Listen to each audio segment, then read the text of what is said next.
Hello, everyone. This is Jorge Pedret, and this is another episode of Upgrading Your Team's Culture.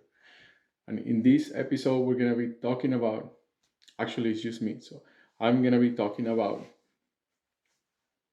the culture of healing and the culture of bringing healing into your team. And you might have experienced this thing in your teams where it all becomes about the doing and about this place where you have to go, you have to get. And from that place, it becomes this space of only mental, where you're like only thinking about it, and there's like these logics and things and meetings to get to that place, and there's a constant doing inside of the team.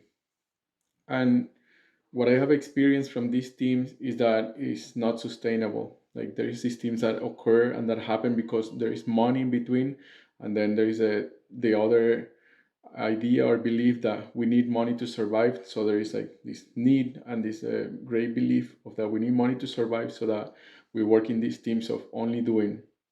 And what happens in a village is this natural thing that a team is not separated from life. There is not like a team of work. It's like there is life and team work at the same time. And there is the ups and downs of life. Like somebody dies, and there is a grief process, and there is something that like the team is not able to perform at the same speed, or like there is something that affects the team, and from that place it changes the dynamics of the team.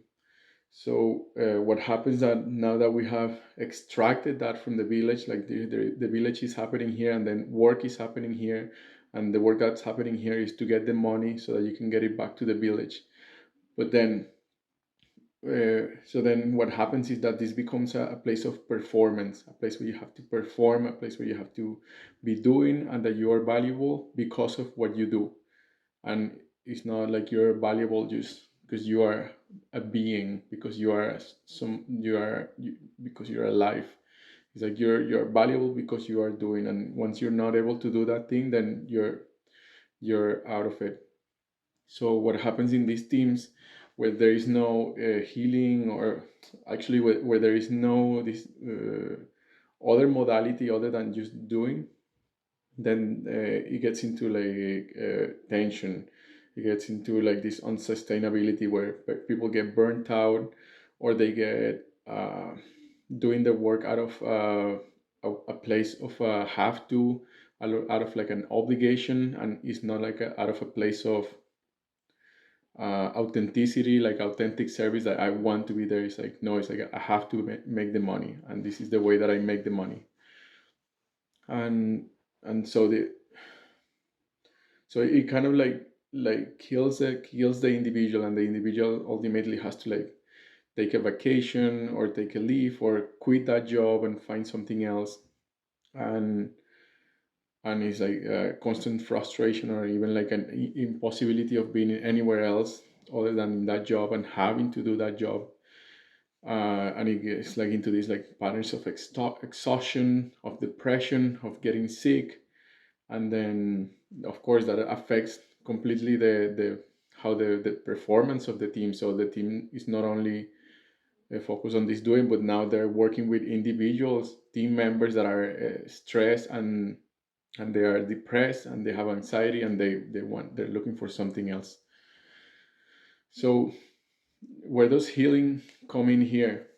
Why is healing part of this? Is like it's been going into such a big rush of creating the team for doing, and it's been such ingrained pattern that we come into a team for doing, that it becomes like really strange to think about it, like why would I have a team if it's not for doing something? And like now it's like these times is opening up that possibility and that need, that necessity for being in a team where we actually feel amazing, where we actually are not just feel amazing, but that we are able to be a part of a village, a group, a team, a place that where we feel supported and where we feel loved and appreciated, a place that supports our being. So healing in this place, it comes as a way, as a teaching of like how can your team become a sustainable environment for your team members. How can you be in a team that has a sustainability, that can really sustain the aliveness of the person, of the being, so that they can be like really full on like in alignment with their values and in alignment with their purpose of being alive. So this is where healing comes in. And healing is the process of completing something that is incomplete.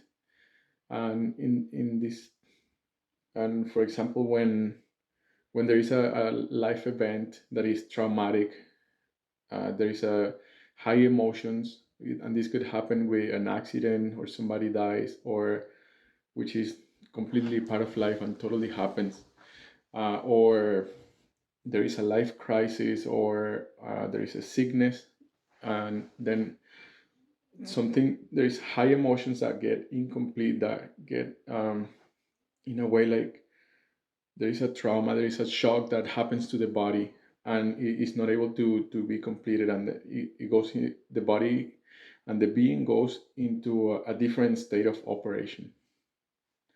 So as a team, like what do you do as a team? Now you have a team member that you're working with, that you're relating with, and how do you, what tools do you have to support this team member?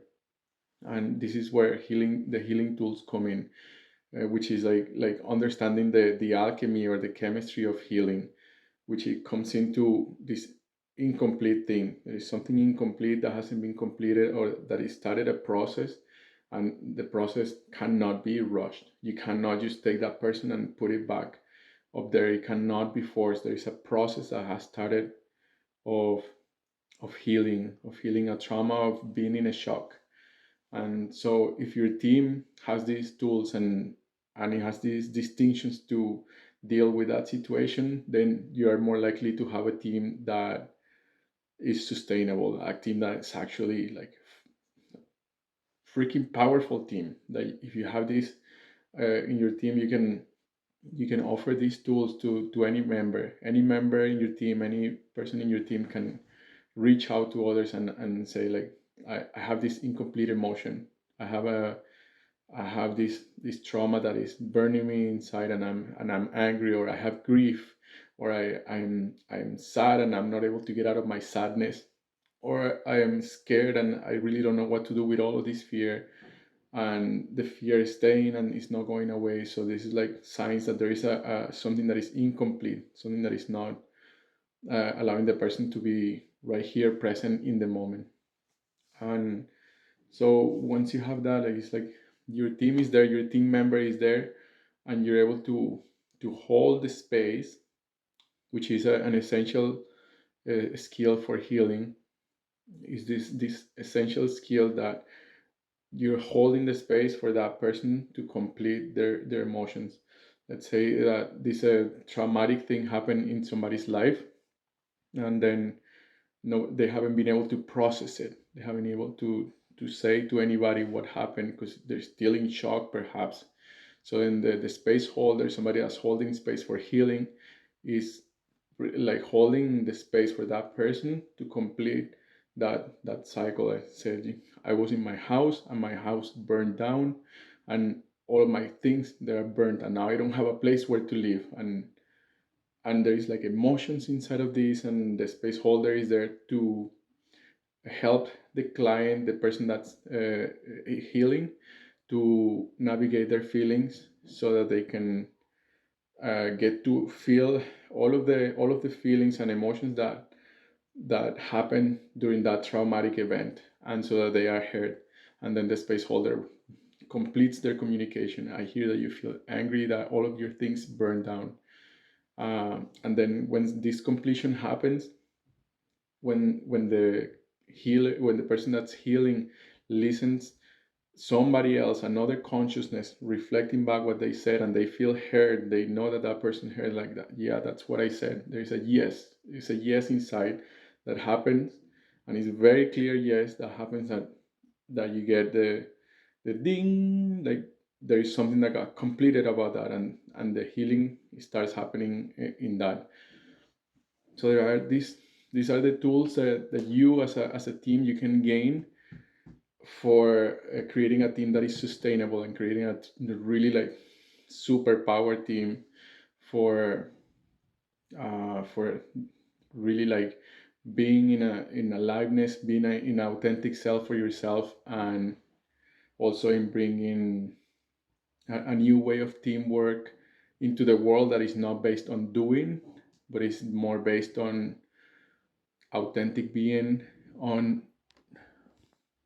and on your on the value of your being, on your evolution, on your transformation, on your healing, on learning and supporting each other. So that's the essence or the basics of the healing culture, and how to upgrade your team so that you can include healing culture of healing. So thank you for watching, and until the next episode.